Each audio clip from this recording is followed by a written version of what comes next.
Hello, dear friend. Welcome to Healing Pages channel, the safe haven where every page you turn brings you gently back to yourself. Have you ever tried so hard, only to feel small and invisible in this vast, overwhelming world? Have you ever carried quiet sadness in your heart, those unnamed sorrows, those silent failures that never quite healed? Or maybe, you simply woke up one morning and felt like you didn't want to do anything at all? If you're feeling tired, lost, or alone in the rush of everyday life, then from wherever I am, I want to send you a warm, gentle hug, straight to wherever you're sitting right now. You might be wondering, how could a book review video possibly help with this mess I'm feeling inside? But let me tell you, there was a time I felt exactly like you, and on one quiet evening, a small book, filled with soft, kind words, gently pulled me back from the edge of despair.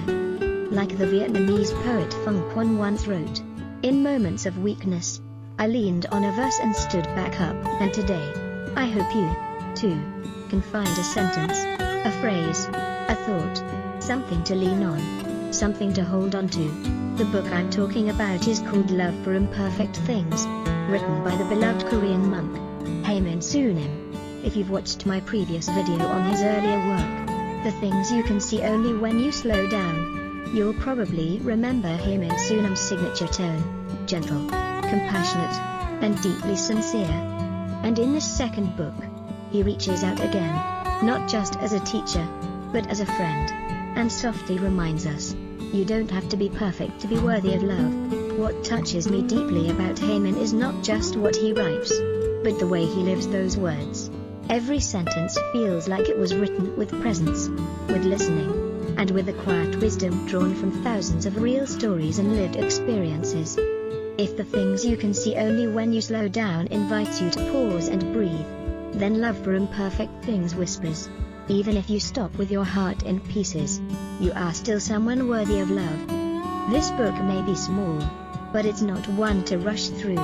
Each page feels like a mirror, reflecting back parts of yourself you might have ignored, or simply never learned how to face with kindness. The book is divided into 8 chapters, each one exploring a different part of our inner world: family, friendship, love, work, forgiveness, and even the nameless sadness we sometimes carry without knowing why. It doesn't offer lofty philosophies, it doesn't promise success, or tell you how to be rich.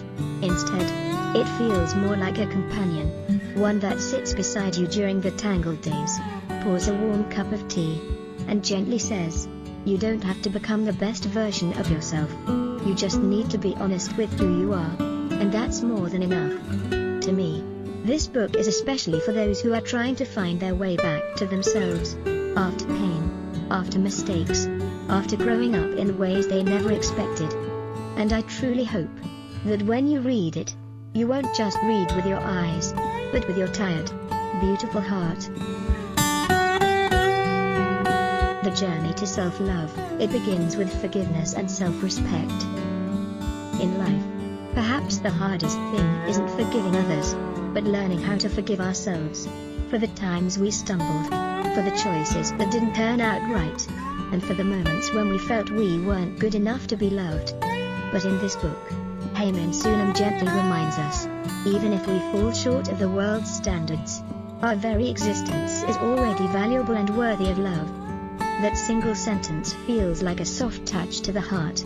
It helps us understand, we don't need to become someone else to deserve love, just as we are. With all our unfinished parts, we are already a gift. Loving yourself is not about ignoring the world, it's about being kind to yourself. It's knowing when to say no to what hurts, knowing when to rest when you're exhausted, and knowing how to stand up for what you believe in, even when your voice shakes. If everyone's ordering black bean noodles, but you crave fried rice, then say it clearly, I want fried rice. You have the right to live a life that looks different, as long as it brings you peace. And the beautiful thing is, when you learn to love yourself, the world starts to feel a little more gentle too.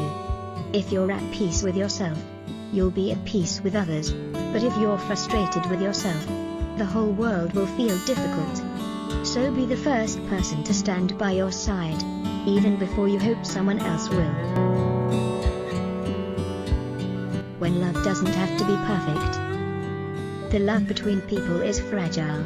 Yes, but also quietly magical. We don't need to understand each other completely. We don't need to be alike in every way. With genuine care, the space between us can slowly be bridged.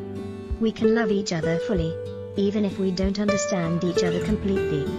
True love doesn't demand perfection. It's like the love of a parent. Silent, constant, and unwavering.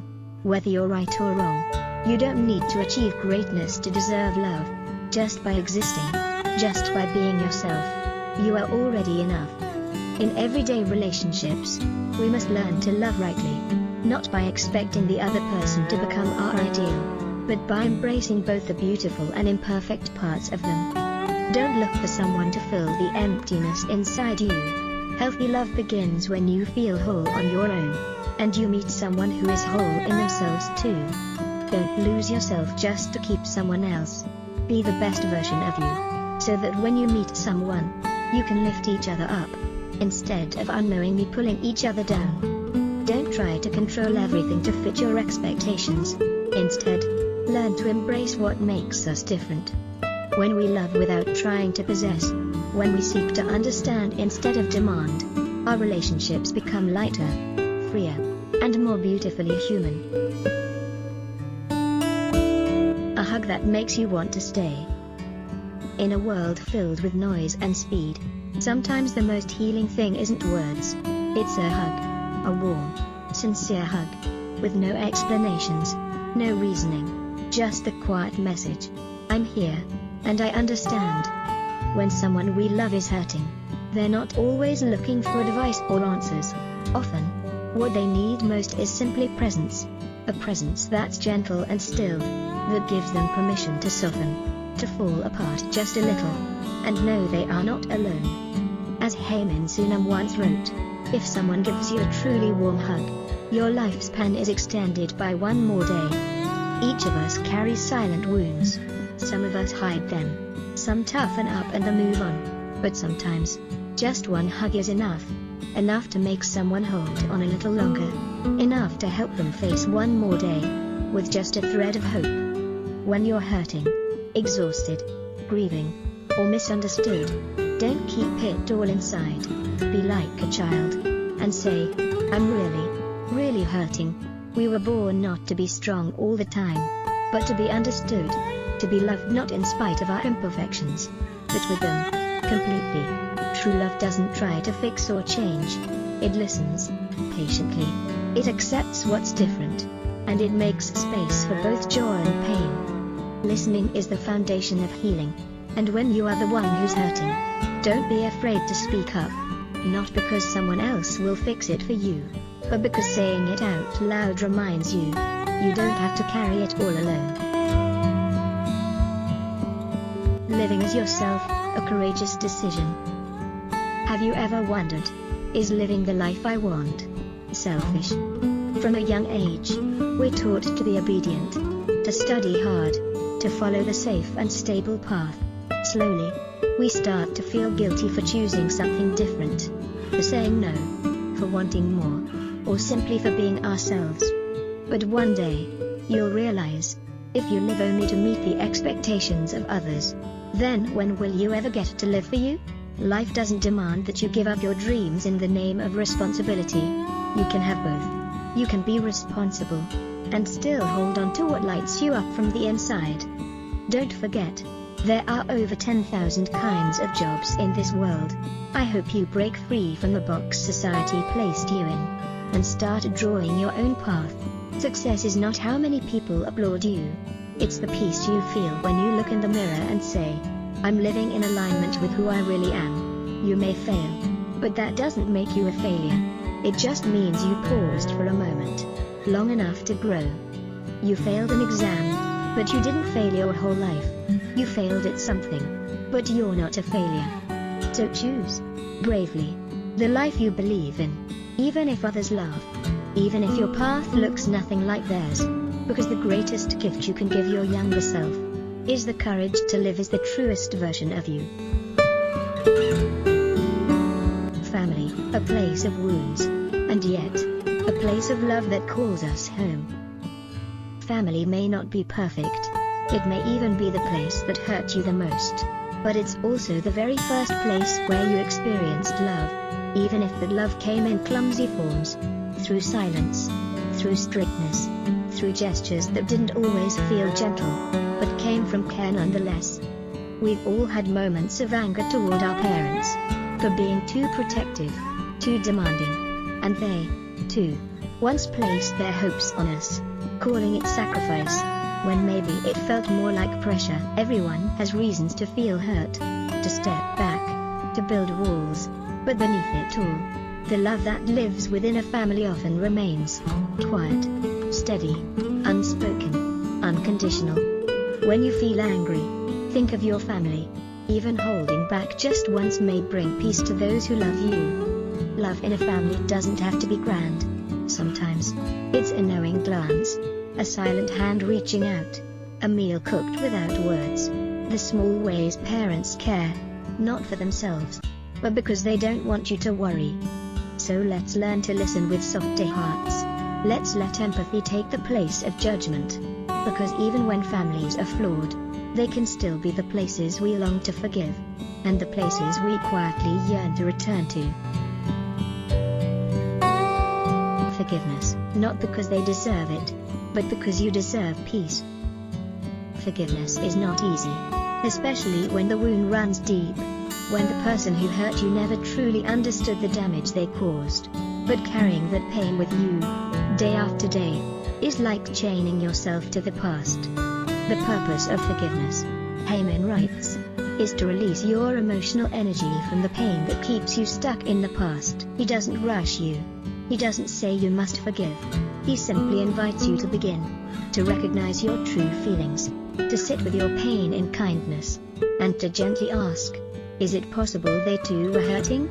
That they, too, once felt lost? Forgiveness is not about excusing their actions. It's not pretending it didn't matter. It's about doing something kind, for you, to free your heart, to let yourself move forward without dragging yesterday behind you. Forgiveness is not for those who deserve it. It's for you, because you deserve peace. Accepting yourself, not perfect, just honest. There are times when people criticize you, not for something real, but for something they don't even understand. And strangely, you start to doubt yourself. It's like wearing a blue shirt, but they keep insisting it's yellow dot and hideous. And suddenly, you forget why you chose it in the first place. You begin to question what once felt right. When judgmental thoughts echo in your mind, Haemin says, if you believe in them, they start to control you. Growing up doesn't mean becoming flawless. It means turning toward the parts of yourself you once disliked, and choosing to love them anyway. You don't have to erase your past. You don't have to dress up your truth.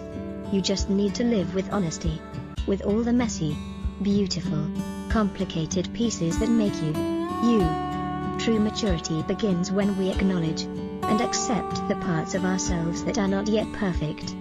And the day you can smile at yourself, even in your fragility, even in your doubt, is the day your heart begins to soften, not because you've become perfect, but because you were brave enough to be real.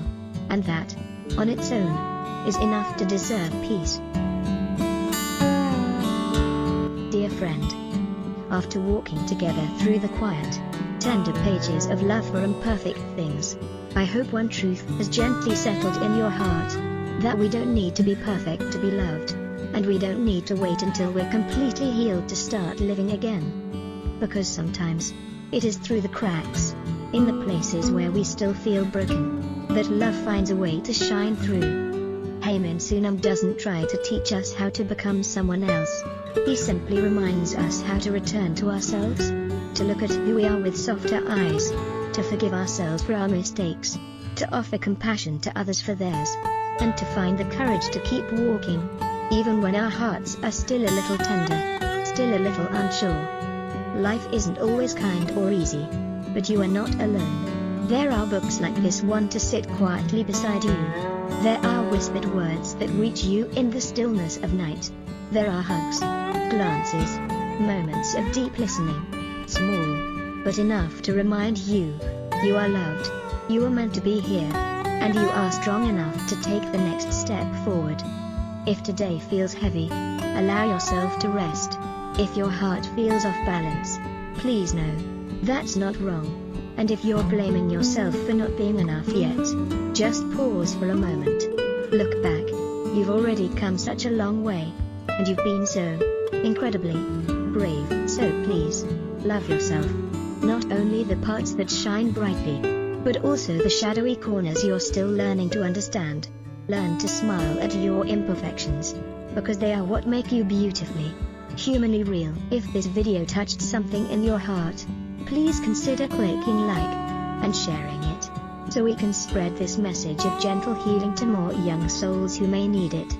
And don't forget to subscribe to the channel and hit the notification bell, so you won't miss any upcoming book summaries filled with warmth, compassion, and hope.